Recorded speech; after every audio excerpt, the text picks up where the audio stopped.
que a fé, se tem um dos pontos em que ela é fundamental, é quando nós estamos encarando as nossas próprias limitações, nossas próprias dificuldades. E neste versículo nós temos uma divisão linda de como Deus age nas nossas vidas, nas nossas mentes. Ora, a fé é a certeza de coisas que se esperam, vírgula, a convicção de fatos que se não veem. Essa ordem inversa é muito bonita, não é? Por que será que nós estamos falando exatamente assim? Se nós dividirmos esse versículo, vamos pensar primeiro sobre essa parte. A fé é a certeza de coisas que se esperam. É a certeza. Quem tem fé tem certeza de certas coisas que se esperam. Certeza. Que se esperam. Em que tempo será que está isso? Certeza das coisas que se esperam. Parece que nos fala, nos remete, né? A um tempo que ainda está por vir. Pode ser daqui a um segundo, daqui a uma hora, daqui a 10 anos, daqui a alguns milênios, que se esperam. A fé é a convicção de fatos que se não veem. Os irmãos já repararam que nesse versículo nós temos duas partes. Uma parte fala sobre o futuro e outra parte fala sobre o presente. Está reparando? Sabe por quê? Porque a fé, ela vem de quem?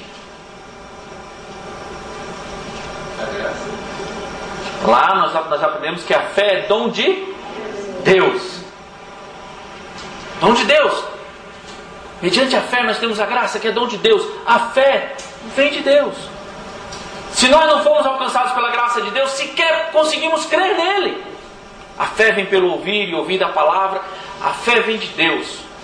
E como tudo que vem de Deus traz a natureza de Deus. Tudo que vem de Deus traz em si a natureza de Deus. E Deus é eterno. Deus não tem começo nem fim. Deus é eterno. Deus é. A fé também. Ela foi expressa nesse versículo abrangendo o futuro e o presente.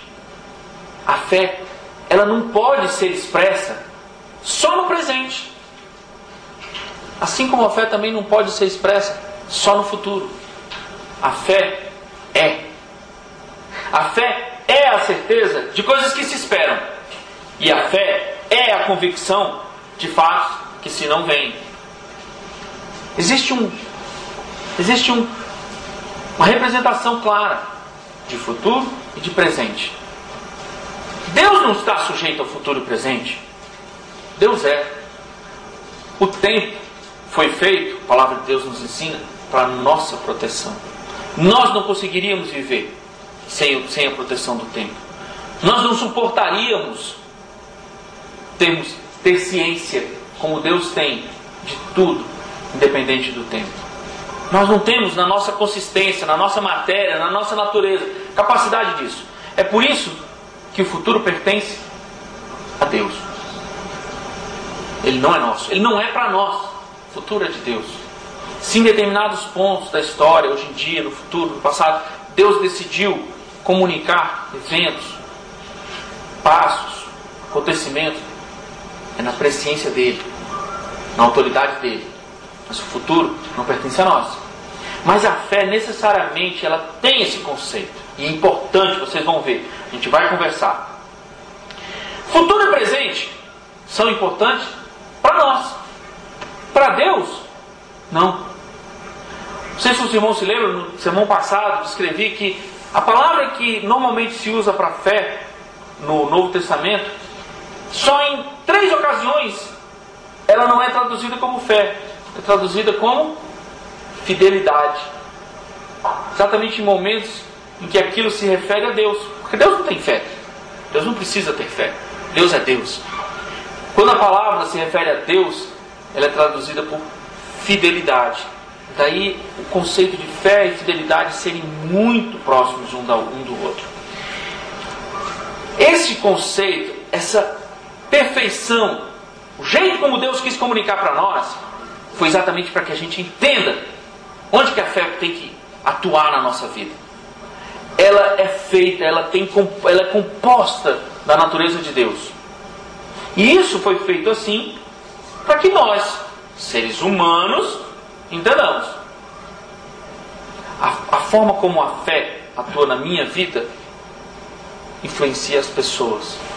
Influencia todo mundo que está ao redor de mim. Tem um versículo muito precioso na Bíblia que diz que quem não é, Jesus falando, quem comigo não ajunta, espalha. Não tem meio termo. Tudo que eu faço influencia as pessoas. Não existe uma situação, não existe um momento em que eu esteja de tal forma inerte que não influencie as pessoas. Mesmo quando eu não estou presente, eu influencio as pessoas, porque as pessoas que nos amam sentem falta quando nós não estamos presentes. Não existe uma forma da sua vida não influenciar as pessoas. É por isso que, se você vai influenciar, se a forma como você vive vai influenciar as pessoas, que seja para trazer as pessoas para perto de Deus. É por isso que é tão importante aprender a compartilhar aquilo que você crê. Muito bem. Se eu falei que a fé é a convicção dos fatos que se não vêm, vamos pensar um pouquinho sobre o que é isso. Convicção. Já pararam para pensar? Convicção. Curiosamente, essa palavra só é usada mais uma vez no Novo Testamento. E é num contexto completamente diferente, que depois, outro dia, nós vamos estudar. Mas, para nós, o que seria convicção? Que palavra estranha, né? Meu irmão, minha irmã já se lembra de ter usado isso na vida? Na última semana, você usou a palavra convicção? Difícil, né? Talvez alguma vez você tenha dito, eu tenho convicção disso. E o que é?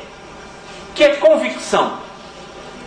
Uma das definições que eu li, e gostei muito, foi o seguinte: uma crença é algo pelo que você está disposto a argumentar e discutir. Uma crença. Se você crê em algo, se você acredita em algo, se você entende que algo é verdade, você está disposto a argumentar, a discutir. Não, pastor, mas eu só ia explicar o que era convicção. Mas uma das formas mais legais de explicar alguma coisa é explicando outra que parece com aquela. E a gente às vezes confunde. Convicção não é crer. Convicção é mais forte. Convicção é algo pelo qual você está disposto a morrer. Uma crença é algo pelo que você está disposto a argumentar e discutir.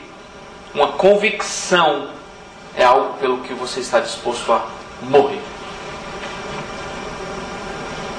Aquelas coisas que a gente acredita, a gente debate, a gente vai e fala, mas as coisas das quais a gente tem convicção, elas fazem parte da nossa vida.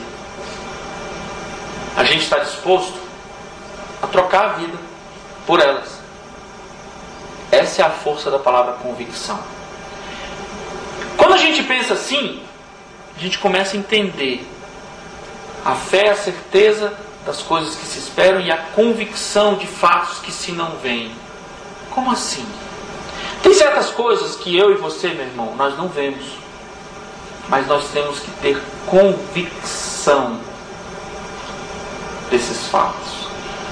Que apesar de eu não ver com esses meus olhos naturais, eles são fatos. Eles são verdades. Isso é convicção.